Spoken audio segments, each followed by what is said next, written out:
Assalamualaikum warahmatullahi wabarakatuh. Di sini saya akan memberikan opini saya terhadap pelaksanaan Pancasila di Indonesia. Perlu kita ketahui terlebih dahulu, Pancasila adalah dasar negara sekaligus ideologi bangsa Indonesia. Di dalamnya terkandung nilai-nilai luhur yang seharusnya menjadi pedoman dan dalam kehidupan berbangsa dan bernegara.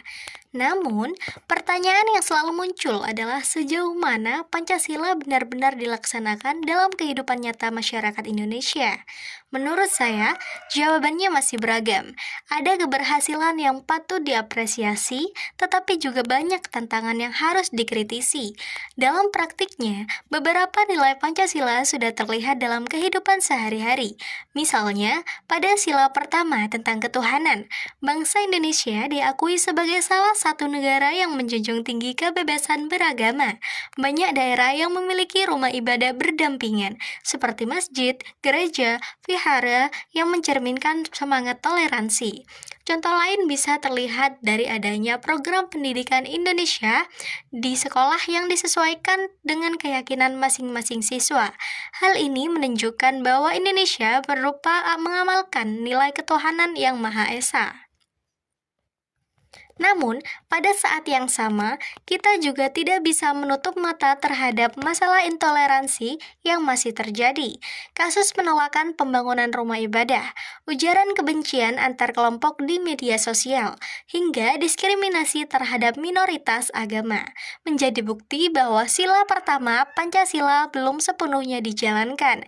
Kondisi ini seharusnya menjadi pengingat bahwa toleransi bukan sekedar slogan, melainkan harus diwujudkan dalam kebijakan dan perilaku sehari-hari. Sila kedua, tentang kemanusiaan yang adil dan beradab, juga masih menghadapi tantangan. Masih banyak kasus pelanggaran HAM, baik dalam bentuk kekerasan, diskriminasi, maupun kriminalitas, yang mengerugikan masyarakat kecil. Misalnya, kasus perundungan di sekolah, pelecehan terhadap pekerja migran, hidup perlakuan tidak adil terhadap kelompok rentan, semua ini jelas bertentangan dengan semangat kemanusiaan yang adil dan beradab. Padahal, jika benar-benar dijalankan, sila kedua bisa mendorong masyarakat Indonesia lebih menghargai hak asasi manusia, lebih peduli dan lebih empatik terhadap sesama. Lalu, pada sila ketiga tentang persatuan Indonesia, saya melihat masih ada harapan besar. Meskipun Indonesia terdiri dari ribuan pulau, ratusan suku, dan berbagai bahasa daerah, hingga kini bangsa kita tetap berdiri sebagai salah satu negara. Persatuan ini terbukti ketika ada bencana alam besar, seperti di gempa Cianjur atau erupsi Gunung Semeru. Masyarakat dari berbagai daerah ikut membantu tanpa memandang perbedaan suku atau agama. Gotong royong dalam pembangun sesama adalah cerminan nyata dari semangat sila ketiga. Akan tetapi, di sisi lain, politik identitas dan isu SARA yang kerap dimunculkan dalam kontestasi politik menunjukkan bahwa persatuan masih sering diuji. Lalu, pada sila keempat, kerakyatan yang dipimpin oleh hikmat kebijaksanaan dalam permusyawaratan perwakilan juga masih menjadi pekerjaan rumah. Sistem demokrasi memang sudah berjalan, terbukti dengan adanya pemilu secara langsung, kebebasan berpendapat, serta keterlibatan masyarakat dalam menentukan pemimpin. Namun, praktik demokrasi kita masih sering dicederai oleh politik uang, polarisasi, dan penyalahgunaan kekuasaan. Semua itu menandakan bahwa nilai musyawarah dan kebijaksanaan belum sepenuhnya menjadi budaya politik bangsa. Terakhir, sila kelima tentang keadilan sosial bagi seluruh rakyat Indonesia adalah yang paling menantang.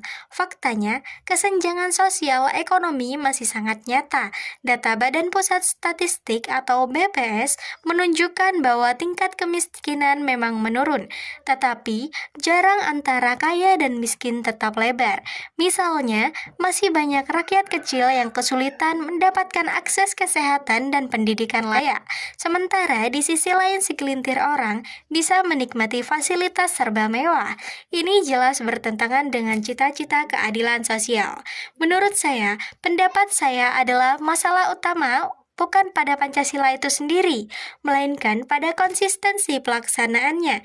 Nilai-nilai Pancasila sudah sangat relevan dan ideal, tetapi penerapannya seringkali berhenti pada level wacana.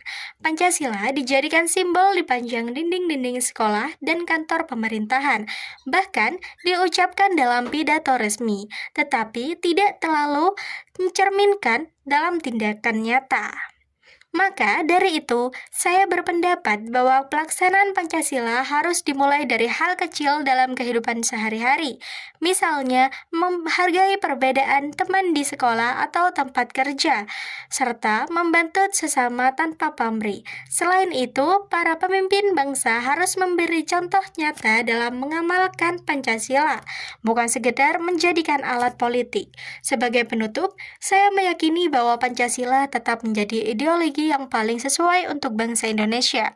Tantangan dan kekurangan memang ada, tetapi jika seluruh elemen bangsa, baik pemerintah maupun masyarakat, bersungguh-sungguh mengamalkannya, Pancasila tidak hanya menjadi dasar negara, melainkan juga bisa benar-benar menjadi pedoman yang membawa Indonesia menuju keadilan, kesejahteraan, dan persatuan sejati.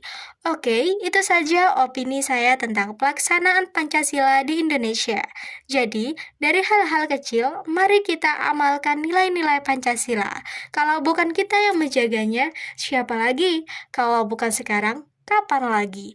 Intinya, jangan cuma dijadikan slogan, tapi mari kita wujudkan dalam kehidupan nyata. Terima kasih. Wassalamualaikum warahmatullahi wabarakatuh.